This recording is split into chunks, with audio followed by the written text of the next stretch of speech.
Hello everyone, this week we are going to talk about public goods and common resources. So in economics we consume many goods without paying. For instance, you walk in a park, you have national defense, clean air and water. When goods have no prices, the market forces that normally allocate resources are absent. The private market may fail to provide the socially efficient quantity of such goods.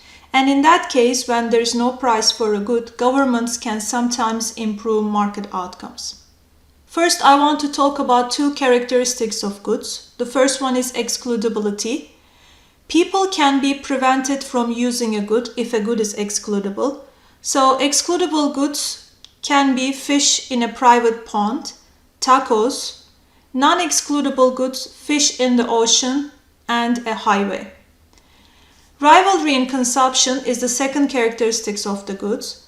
One person's use of a unit of a good reduces another person's ability to use it. For instance, rival goods can be fish tacos, rival goods can be congested road, non-rival, for instance, uncongested road. So for excludability, you can think about whether there is a price or not. If there is a price, you can exclude people who pays the price and who doesn't. For rivalry, you can think about when you consume a good, if the good diminishes other person's ability to use it, then the good is rival in consumption. So fish taco, you start eating fish taco and there's not available fish taco for others. But it's not the same, for instance, satellite radio. When you listen the music, somebody can also listen at the same time.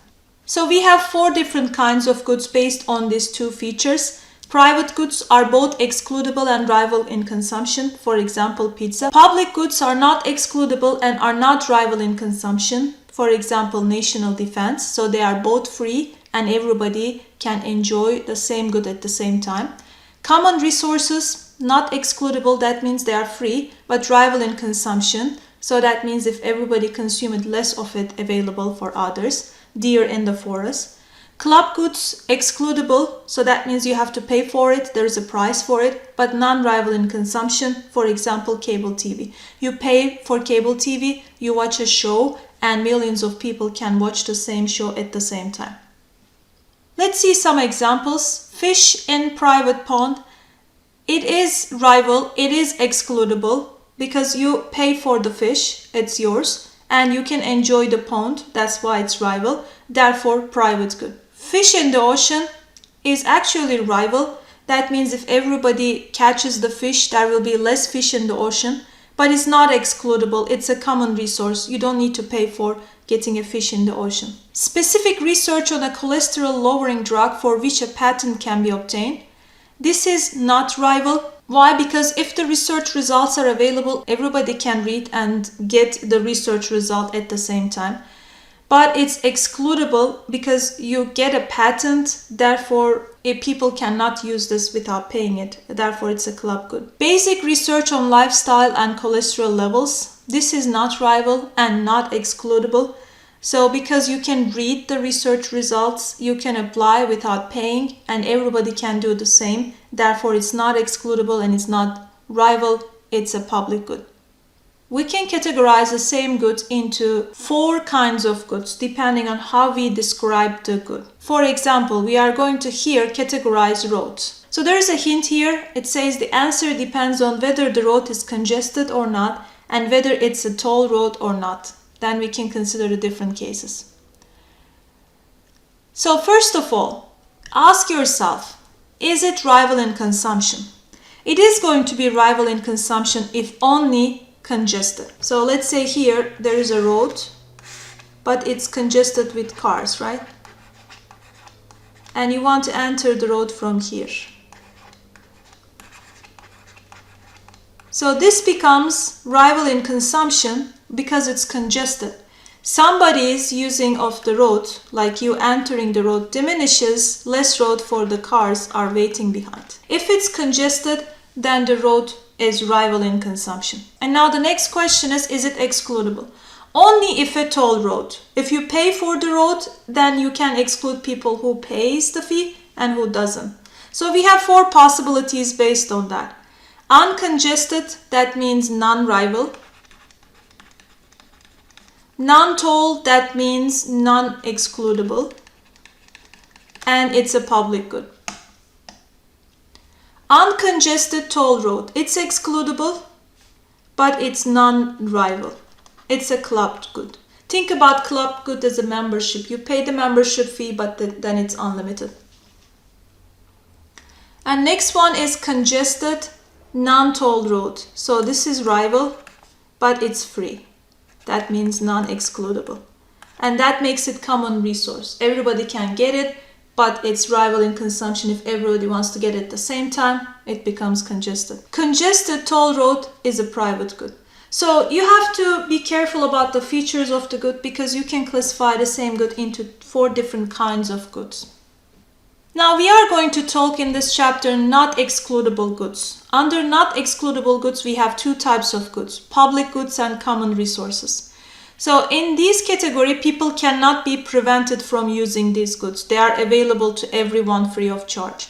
For both, externalities arise because something of value has no price attached to it.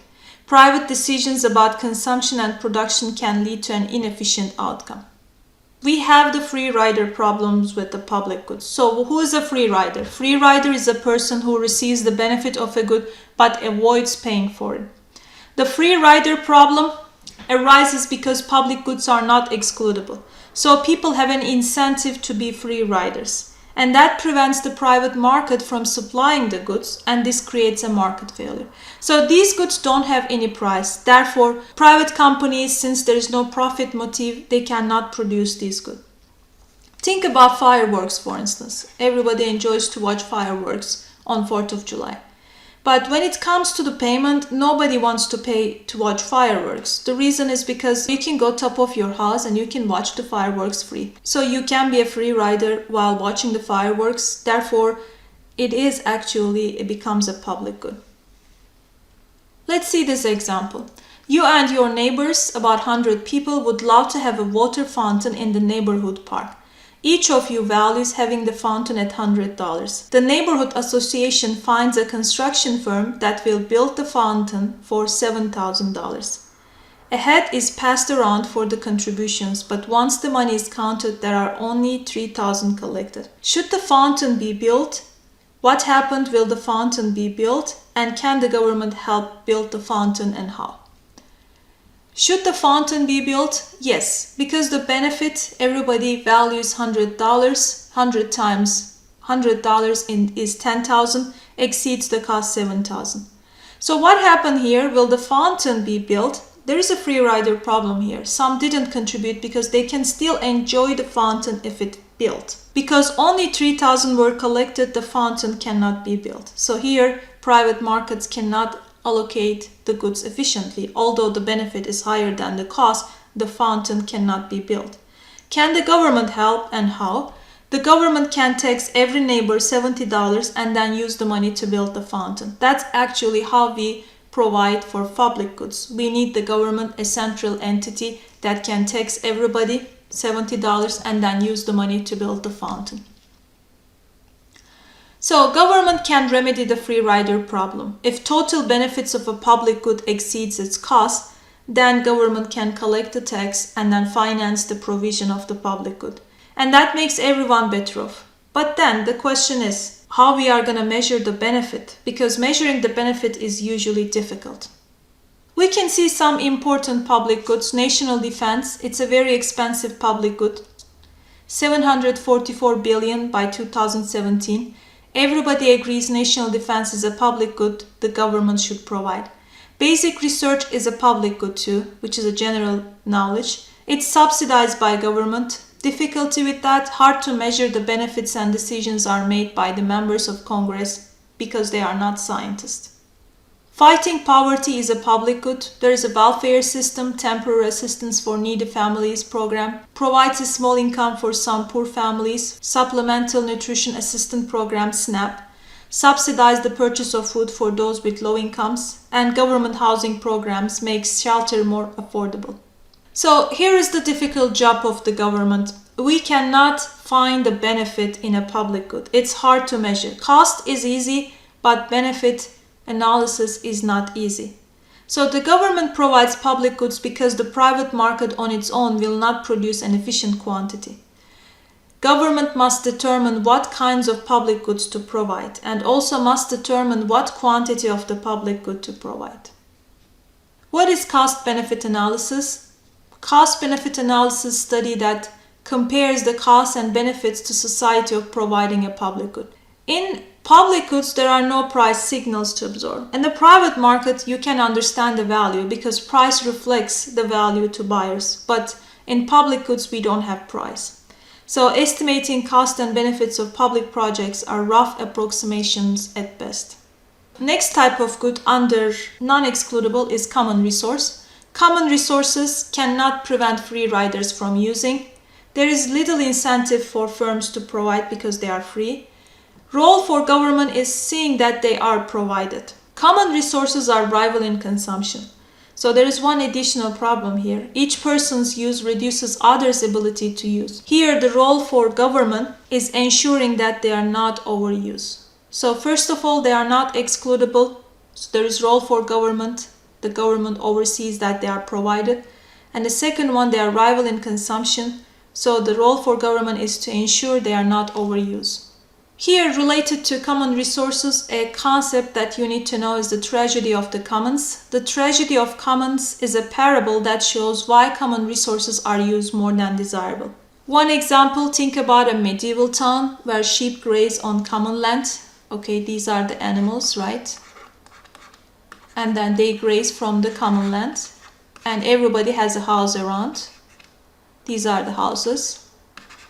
And here the idea is if you have more sheep, then you will have more income. And every household thinking about making more profit are going to increase the number of animals they have. The amount of land is fixed. The grass begins to disappear from overgrazing. Because when the population of sheep grows, this common land is going to be obsolete. With no grass left, raising sheep is impossible. So everybody loses their income. So this is an example of a common resource. It's free, but it's rival in consumption. Social and private incentives differ. The private incentive, using the land for free, so that means you make more money by using the land, outweigh the social incentive, using it carefully. So you don't think what is going to happen in the future to the land when you use the land. The tragedy arises because of a negative externality. Allowing one's flock to graze on the common land reduces its quality for other families. People neglect this external cost, resulting in overuse of the land. Possible solutions: regulate the number of sheep per family, so you need a government or entity here. Internalize the externality by taxing the sheep, so if you have more sheep, you have to pay more tax. Auction of a limited number of sheep, grazing permits, so you can, as a government, ask people to buy permits. Make land private property, divide the land among town families, so everybody needs to take care of their own land. Some important common resources: clean air and water. There is negative externality, pollution, regulations or corrective taxes. Congested roads. Negative externality is congestion itself. Corrective tax, charge drivers a toll or increase tolls during rush hour. Tax on gasoline, but it also discourages driving on uncongested roads. Fish, whales, and other wildlife are all considered as common resources. Oceans, least regulated common resource, needs international cooperation and difficult to enforce agreement. So what you can do: fishing and hunting licenses, that limits on fishing and hunting season, limits on size of fish, limits on quantity of animals killed are some examples of what you can do to regulate common resources. So market fails to allocate resources efficiently because property rights are not well established. Some item of value doesn't have an owner with the legal authority to control it. Government can potentially solve it, help define property rights and thereby unleash market forces. Government can regulate the private behavior, or government use tax revenue to supply a good that the market fails to supply. So this is the end of chapter. Thank you for watching.